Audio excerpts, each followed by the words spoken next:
sa gumagamit natin. So, Tao po. So ayan, ito pala. O dito na yun. Kasi ito na yung ano niya o. Ayan na guys, so, tatlong buti. Yan yung naubos ni Kuya Dodi. So nag-fade na yung color kasi syempre nasa labas siya. Labas lang. Yan. Pero kahit ganyan siya guys, ay napakalaki ng role niya sa palay para gumanda ang harvest. Yan. Si Organic Fall Harvest Root and Leaf Fertilizer. Yan. So hanapin natin ang area. So ayan guys, nandito tayo ngayon sa Barangay Pulo, bayan ng Infanta, Quezon, na kung saan ay naka-schedule ng harvest pero na i-re-schedule ng nare-schedule. So ito guys ay 5,000 square meter o kalahating hektarya na palayan ni Sir Eric Vileso, na kung saan so yun po ay kay Pastor Morada, na ang nagmamay-ari na ay si Sir Eric Vileso dahil kay Ma'am Menchi. Yan.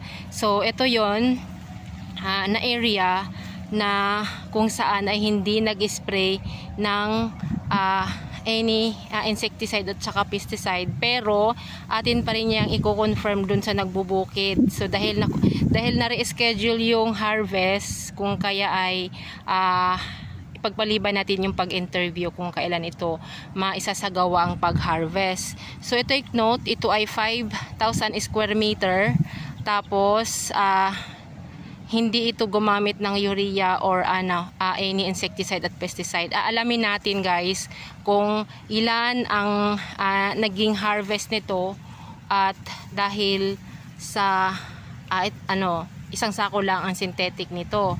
So ayan guys, antabayanan po natin yung mga susunod na pangyayari dito sa harvest ng 5,000 square meter. So guys, mayroon ditong itatakil si Ricky Brown patungkol sa steam borer o tinatawag nilang pag-uuban, kasi ito naman ay hindi 100% perfect na walang tama. So may mga tama din siya guys, at ating i-studyhan at papakita namin sa inyo yung pinagkaiba nito na tinamaanan ng borer pero yung palay buo pa din yung butil niya. Yung dahon lang na pinsala pero yung pinakapalay ay hindi. So ayan, halika dito Ricky Brown. Okay, so ayan guys, ito yun na case na sinabi ni Ricky Brown na ito ay natamaan na nung borer. Itong dahon niya ay totally dead na siya pero makikita mo guys, nakita nyo po na ayan, nakadugtong siya ayan, ito yung dahon niya, pero yung bunga niya ay ayan, hindi na pinsala, walang naging damage, at maganda ng botel, makinis. Ayan, so titignan natin yung dulo, partner, kung kung may laman ba. Ipit mo dyan. Yan, titignan natin kung may laman ba yung butil. Ito. Tatanggalin ko to. Okay. Ayan So ipapakita ko. So, yun, may laman. Oo. So may laman siya. So baka so hanggang dito, ito may mga laman lahat yan. Dito yan banda sa yung tinatawag abagahan ay. Oo. Ngayon, ito partner super. Ayan so makikita mo green pa nga yung buo. Buhay na buhay. Okay. So ibig sabihin partner, ito pinaka-importante. Ito, ayan, ulitin ko, natamaan na to ng borer. At patay na nga siya. Hanggang dito lang siya tumama, hindi na umabot dun sa baba. Yung pinaka-itlog niya, ayan. So walang naging pinsala. So find another one na same case. Ito partner. Ayan. Pangalawa. Ito din yung pangalawa. Ganon din. Patay na din yung dahon niya. Pero yung bunga niya ay may laman. Dito may laman. Sa bagahan kukuha partner Ito partner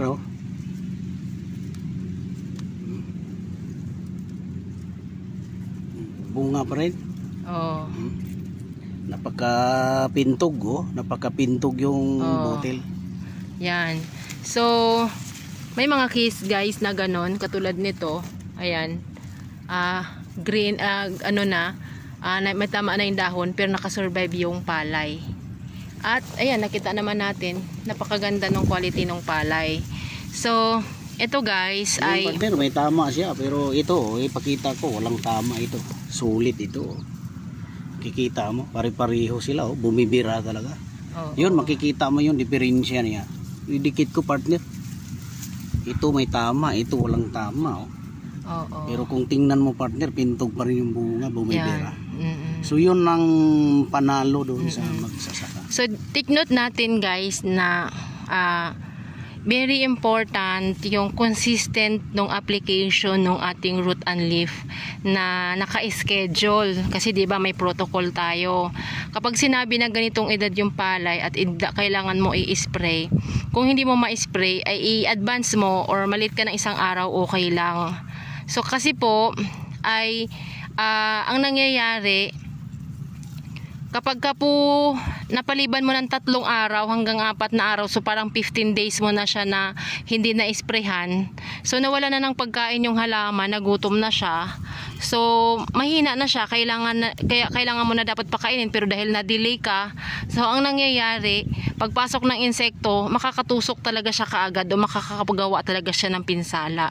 Pero yung schedule, yan sa mga nag-purchase natin guys, yung may date, yung nakalagay doon, yung date kung anong day ng palay, tapos pipil upan nyo po yung petsa, kung anong petsa yung una yung spray, pangalawa, para hindi po yung limot-limot system.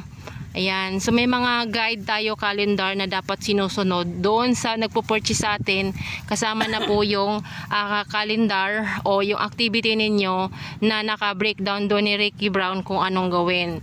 So ito po, hindi natin masasabing 100% perfect o na isunod talaga yung every 10 days, kasi una, napakalayo nitong area na to doon sa bahay ng caretaker. So magmula pa doon sa kalsada ay napakahirap pa bago makarating dito.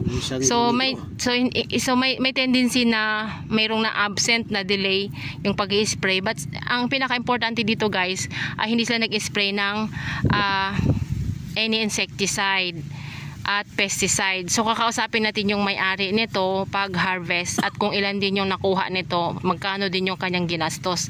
So ang nakakatuwa dito guys, actually ang nakakatuwa dito partner, yung caretaker at yung may-ari nagkakaroon na argument kasi pangalawang cropping nila to. Sabi baka daw swerte lang ngayon, so this time hindi maganda ang season, titignan natin kung ano ang resulta.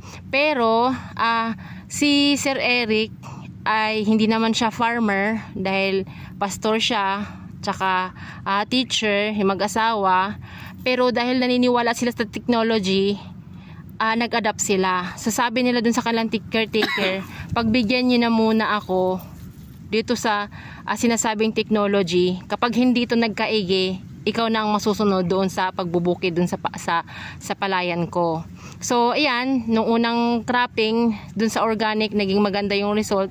Tapos ngayon aalamin natin kung pag-harvest nito, kung ilang sako ang ma-harvest sa 5,000 square meter, pati din yung ginastos nila, magpapa-breakdown tayo, at saka po yung kanilang bigat ng bawat sako. So ito guys, makikita natin na hindi talaga sila nag-spray ng any insecticide, kasi yung good insect ay nandito.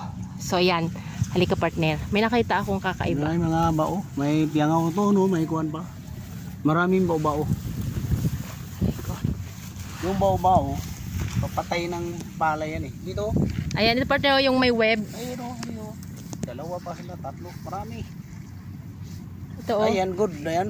Yan ang salaan. Trap yan, tinatawag trap. So ayan, pagka mayroon kayong nag-spray kayo ng lason, ay yan, mawawala yan siya. Tsaka ito, yan, isa pang friend. Ito ang bud, oh. Oh, yung mga yellow. So ayan guys, kapag ka mayroong ganyan ng palayan, ayan, o tinan mo, hindi ako makapasok doon kasi andito yung web nila. Ayan o, andito yun yung web nila nakaharang. So yung protection sa umaga partner, marami yan. So ayan, isa nagkapatunay na wala silang in-spray na insecticide o any pesticide. dito sa nasabing bukid. Yun, marami ayan doon. Oo. So ayan guys, ating antabayanan ang mga sumunod na pangyayari dito sa Palayan, sa Barangay Pulo, Bayan ng Infanta, Quezon. At ito ay i-update namin sa inyo. So that's it for now guys. At maraming salamat sa inyong patuloy na pagsubaybay dito sa ating YouTube channel. At marami pa tayong pwedeng maipakita at pwedeng ipalabas dito sa nasabing technology. So, ayan guys, magandang umaga po sa atin lahat.